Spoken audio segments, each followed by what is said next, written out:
অনেক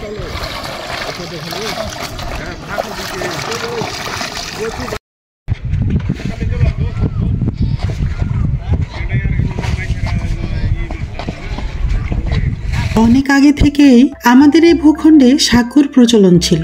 সভ্যতার বিকাশে ইট পাথরের ব্যবহারের ফলে বাঁশের সাঁকো দেখতে পাওয়া খুব ভাগ্যের ব্যাপার। দিনে দিনে এটি পল্লী বাংলা থেকে বিলুপ্ত হয়ে যাচ্ছে। তবে গ্রামে গঞ্জে এখনো কোথাও না কোথাও খুব কম সংখ্যক ঐতিহ্যের স্মারক সাঁকোর দেখা মেলে।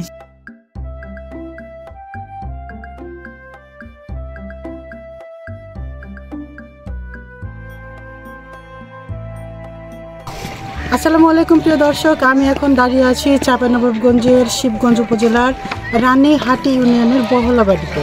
তো এটা পাগলা নদীর উপরে একটি অসম্ভব সুন্দর বাঁশের ব্রিজ। জায়গা ভেদে বাঁশ বা গাছের গুড়ি বা কাঠ দিয়ে তৈরি হলেও এটি বাঁশের সাঁকো নামে পরিচিত। প্রতীকী বা রূপক অর্থে সেতুবন্ধন, মেলবন্ধন, ঐক্যমত প্রভৃতি অর্থে ব্যবহৃত হয়। পাড়া মহল্লা, গ্রামগঞ্জে পারিবারিক, সামাজিক, ধর্মীয় সম্পর্ক, সৌহার্দ্য, সম্প্রীতি, ভালোবাসা, সহমর্মিতা তৈরিতে সাঁকো গুরুত্বপূর্ণ ভূমিকা রাখে। বাঁশের সাঁকো ইতিহাস, ঐতিহ্য ও বিভিন্ন বিখ্যাত স্থান, ব্যক্তি ও কিংবদন্তি নামের সাথেও জড়িয়ে আছে নানাভাবে।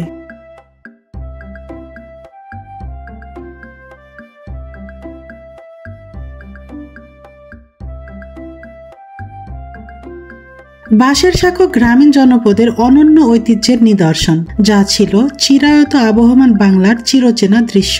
নদ নদী, খাল বিল পারাপারের সহজ মাধ্যম হিসেবে ব্যবহৃত হতো এটি। পল্লীগ্রামে বর্ষার মৌসুমে নদ নদী, খাল বিল পানিতে কিংবা কাদায় পরিপূর্ণ থাকত। তখন সেসব জায়গা দিয়ে সহজে যাতায়াত ও পারাপার হবার জন্য সাঁকো ব্যবহার হতো। নদী, খাল বা যে কোনো জলাশয়ের উপর দিয়ে পারাপারের জন্য সবচেয়ে সহজ পন্থা হচ্ছে সাঁকো।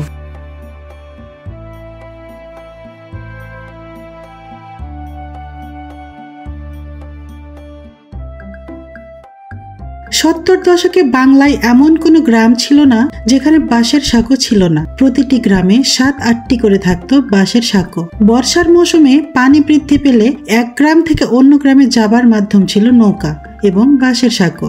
বর্ষায় নদীর পানি বেড়ে গেলে গ্রামের ছোট বড় সকলে সম্মিলিতভাবে বাঁশ সংগ্রহ করে সাঁকো তৈরি করতেন। সেই সাঁকো দিয়ে পারাপার হতো বিভিন্ন পেশার মানুষ, এমনকি ছোট ছোট বাচ্চারাও।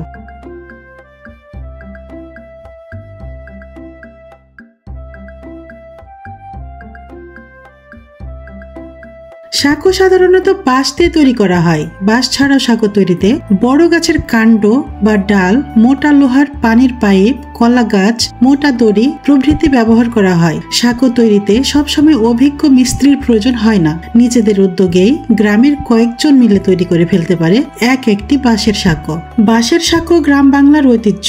প্রত্যন্ত অঞ্চলে নদী, খালবিল ও ঝিল পাড়ের মানুষ প্রয়োজনের তাগিদে নিজ উদ্যোগে সহজে যাতায়াতের জন্য সাঁকো তৈরি করতেন।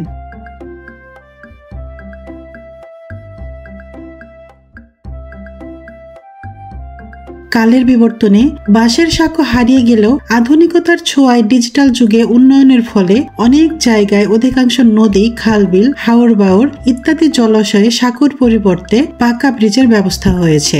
গ্রামগঞ্জের কিছু এলাকায় এখনো ছোটখাটো বাঁশের সাঁকো থাকলেও অদূর ভবিষ্যতে বাঁশের সাঁকোর পরিবর্তে মানুষের যোগাযোগের অন্যতম মাধ্যম হবে পাকা পুল বা ব্রিজ। সাঁকো কি জিনিস তা হয়তো পরবর্তী প্রজন্ম চিনবেও না। হয়তো একদিন সাঁকো শব্দটা বইয়ের পাতায় থেকে যাবে স্মৃতি হিসেবে।